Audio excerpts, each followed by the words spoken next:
Hi, my name is Harald Huyssen, and I'm coming to you from True Sound Recording Studio in Antipolo, Philippines, for another educational video in partnership with JB Music Philippines and Zildjian.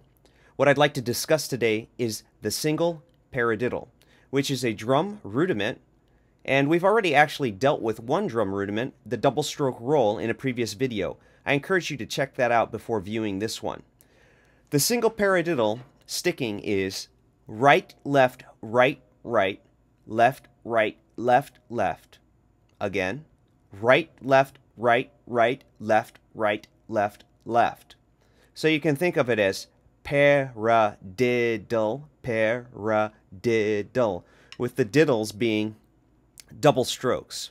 And so to get started, we'll put it on the snare drum as 16th notes. The quarter note reference will be in the hi-hat, and it sounds like this.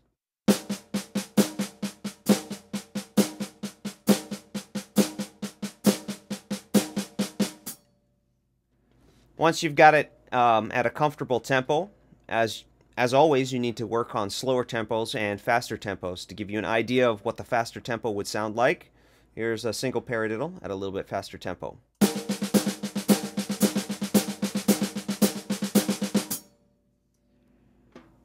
For rudiments, the greatest advantage, or to get the best benefits from them, you should repeat them for longer periods of time. It's not about being able to play a single paradiddle for 4 seconds or something like that. It's about being able to do it for a long period of time, and that's how you get the benefits of building your muscle strength and dealing with issues in your hands. And so practice your single paradiddle for 5, 10, 15, even 30 minutes at a time.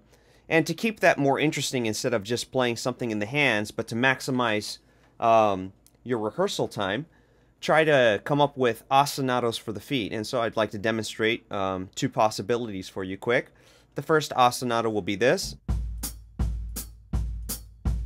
So with the single paradiddle.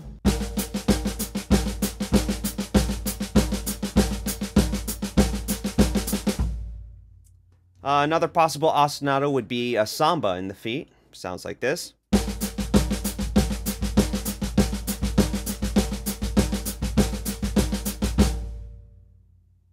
Or any ostinato that you're working on or that you think can help you. And so by doing this, you're working on the hands, but also the coordination and the independence, and strengthening your ability to play an ostinato. So it's, dealing with multiple things for your practice time, which is always beneficial. Another thing that you can do with the single paradiddle is to try to apply it to grooves. And the easiest way to get you moving on this is to simply take the right hand that was on the snare drum and move it up to the hi-hat. And you'll get something that sounds like this.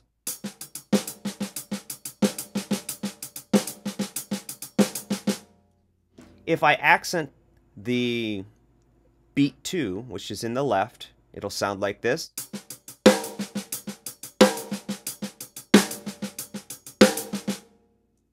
And that's already grooving. We have the backbeat happening. If I put 1 and 3 in the bass drum, it sounds like this.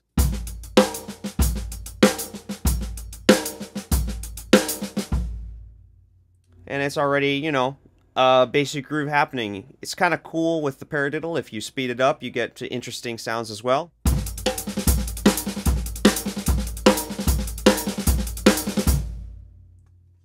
But 1 and 3 will only get you so far, so you have to build up your ability to play the bass drum at different points. A great exercise for this is to permutate or move back the bass drum by a 16th note as you work on the paradiddle in the groove context that I just demonstrated. And so that would sound like this. I'll repeat each bass drum pattern 1 time and then go to the next permutation. So here we go.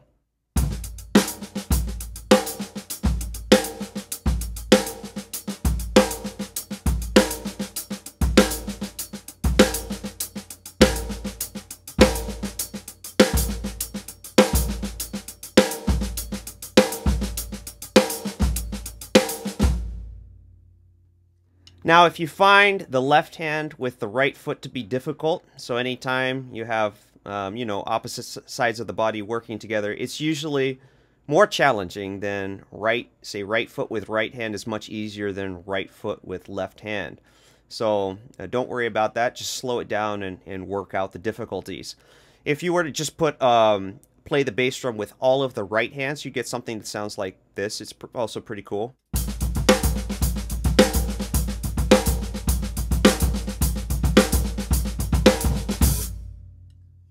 Or you can just pick out random right hands, and once again, those are the easier ones, but don't neglect the left hand.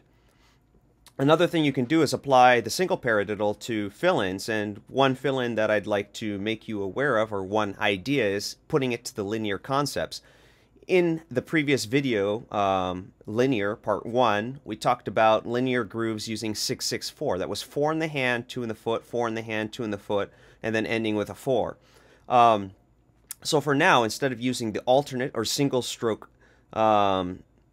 sticking, we're going to use the single paradiddle. And so that would be right, left, right, bass, bass, right, right, bass, bass, and end with a left, left, so that you're ready to play a crash with your right. Easier to come out that way.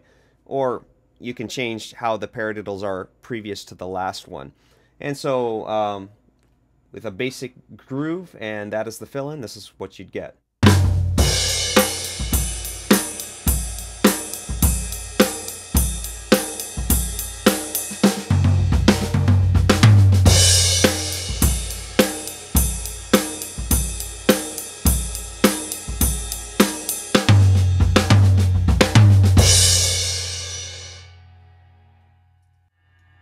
So you can come up with some pretty interesting ideas with that.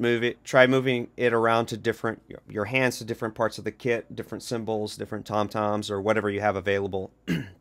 So that's trying some linear ideas with that. Another thing that you can try is actually applying it as a 16th note triplet. So we were already kind of going that direction with the 4 in the hand, 2 in the foot. But playing it as 16th notes, it became over the bar line phrasing. If we played a 16th note triplets, it won't be. So here's the quarter note time again, and it would be like this: 1 2 3 4 5 6, 1 2 3 4 5 6, 1 2 3 4 5 6, 1 2 3 4 5 6, right right foot right left right foot. And so here it is applied on the snare drum, just snare drum and bass drum now.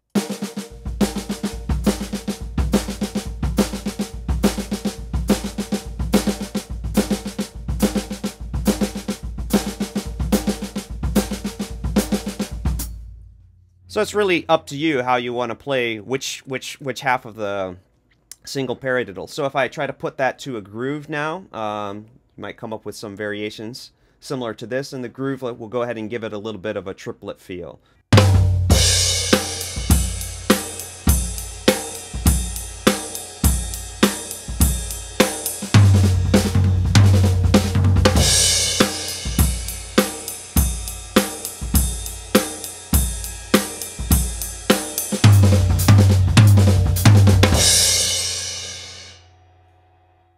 So those are two examples of the many possibilities that you could pursue using the single paradiddle rather, in the context of sextuplets.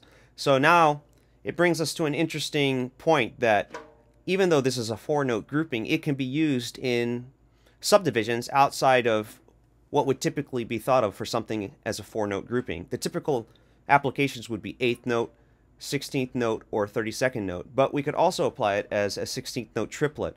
And there's a great exercise that I like to do to help me with this, and that is applying the single paradiddle as 16th notes for 1 bar, 16th note triplets for 1 bar, 32nd notes for 1 bar, back to 16th note triplets for 1 bar, back to 16th notes for 1 bar, and then you could repeat.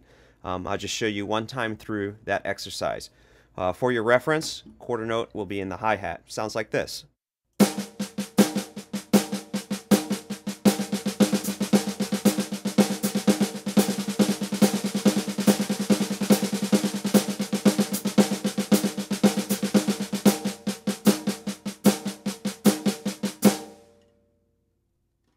So you can see that there's really a lot of possibilities with the single paradiddle. Now, don't forget to try to check it out and work on it on the snare drum with ostinatos in the context of different subdivisions, grooves, applying different bass drum patterns to it, and of course as fill-ins or maybe even as linear ideas or whatever directions you may find yourself going. The important thing is to try to apply this to the music you play in a both musical, tasteful way, so that it'll be beneficial to your playing and to your overall growth as a drummer. God bless you.